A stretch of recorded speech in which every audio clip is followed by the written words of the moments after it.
Good morning students. मैं doctor Maya Agarwal, assistant professor SPC government college Ajmer. आज का हमारा टॉपिक है श्रम आंदोलनों के जन्म के कारण। जैसा कि हम देख चुके हैं, श्रम आंदोलन जो होता है श्रमिकों का एक संगठित संगठन है जिसके द्वारा श्रमिक अपनी तत्कालिक कार्यदशाओं एवं भावी जीवन स्तर सुधारने के लिए प्रयास करते हैं। यानी जहाँ श्रमिक कार्य करते हैं तो वह चाहता है कि उसे अच्छी कार्यदशाएँ मिले, अच्छा वेतन प्रणाली वहाँ पर हो। तो ऐसी स्थिति में श्रमिक सामूहिक रूप से एकत्रित होकर एक नेता के अंतर्गत कार्य करते हैं और श्रम आंदोलन के रूप में कार्य करते हैं। श्रम आंदोलन में श्रमिक संगठित रूप से कार्य करते हैं और अपने हित के लिए निरंतर प्रयास रहते हैं।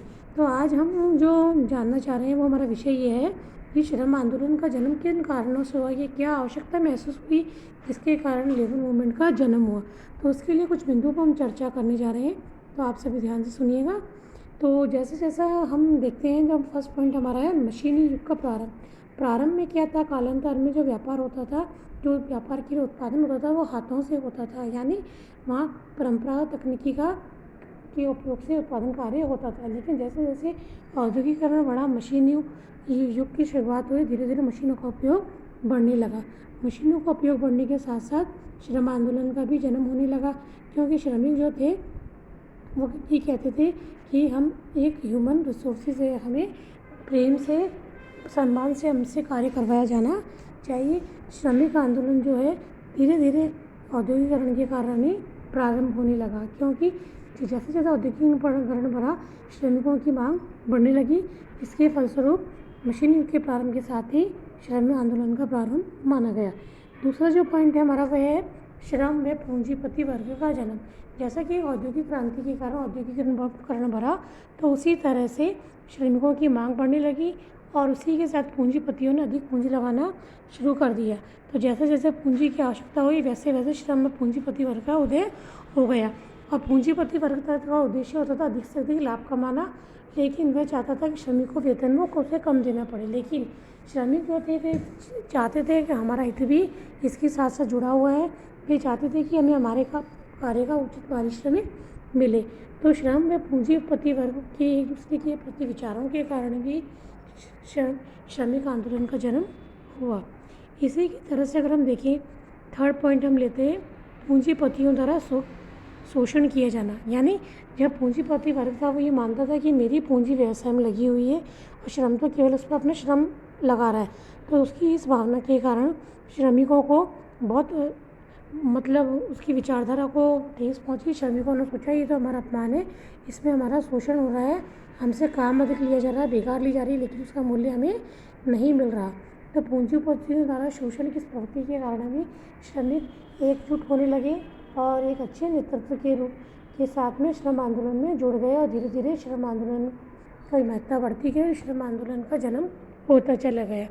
इसी तरह से अगर हम देखें तो अगला बिंदु है हमारा श्रमिकों में व्यक्तिगत सौदेकारी क्षमता का अभाव। सौदेबाजी वह शक्ति होती है जिसके द्वारा श्रमिक व नियोक्ता आपस में म्यूचुअल अंडरस्टैंडिंग से, यानी आपसी समझ से सेवा की शर्तें तय करने का अधिकार रखते हैं। ऐसी स्थिति में यदि श्रमिकों को कोई भी परिवेदना होती है या किसी प्रकार की परेशानी होती है तो वे आमने सामने बैठकर आपसी सहमति से उस समस्या को सौदाबाजी करके निपटाने का प्रयास करते हैं। लेकिन श्रमिकों में कई बार व्यक्तिगत सौदेकारी क्षमता का अभाव होता है, इस कारण श्रमिक अपनी मांग को नहीं मनवा पाते। तो ऐसी स्थिति में श्रम आंदोलन या श्रम आंदोलन का जन्म होता है, जिसमें एक कुशल नेतृत्व के अंतर्गत श्रमिक कार्य करते हैं और उनका नेता उनकी ओर से उन मांगों को रखने का प्रयास करता है। इसी तरह से अगर हम देखें राजनीतिक प्रतिभा की इच्छा, कई बार श्रमिक संघ में जो कर्मचारी कार्य करते हैं, जो नेता होता है उसमें इस बात की प्रबल इच्छा होती है कि वह भी राजनीतिक गुट से अपना संपर्क बना ले। तो ऐसी स्थिति में राजनीतिक प्रभुत्व स्थापित करने के लिए भी श्रमिक नेता अपना श्रमिकों को कई बार श्रमिक आंदोलन में जोड़ लेते हैं। इस कारण भी श्रम आंदोलन का जन्म होता है। इसी तरह से अगर हम देखें तो ग्रामीण जीवन में प्रतिकूल परिवर्तन, आज भी हमने जैसा देखा है कि ग्रामीण जो परिवेश है उसमें कई उद्योग धंधे ग्रामीण परंपरा तकनीकी से ही चलाए जा रहे हैं, जहाँ उत्पादन नहीं के बराबर होता है, जिसके कारण गरीबी बेरोजगारी बढ़ने लगती है। तो इस सब से दूर होने के लिए, छुटकारा पाने के लिए श्रमिक धीरे धीरे शहरों की ओर पलायन करता है और शहरों में आकर वह श्रमिक आंदोलन में जुड़ जाता है और उसके साथ में सहभागिता निभाते हुए, नियोक्ता के साथ कार्य करते हुए अपनी मांगों के लिए लड़ाई लड़ता है। इसी तरह से अगर हम देखें शहरी सुविधाओं का आकर्षण, जो कि कर्मचारी ग्रामीण व्यक्तियों को शहरों की ओर आकर्षित करता है। ग्रामीण जो व्यक्ति होते हैं वो शहरों की ओर पलायन करते हैं और अधिक से अधिक सुविधाओं का लाभ लेना चाहते हैं। तो इस प्रकार हम कह सकते हैं इन बिंदुओं के पश्चात कि श्रम आंदोलन का जो मुख्य जन्म हुआ है औद्योगिकरण के पश्चात ही माना जाता है कि जैसे जैसे औद्योगिकरण बढ़ेगा, उत्पादन बढ़ेगा, उत्पादन तो श्रमिकों की मांग भी बढ़ेगी।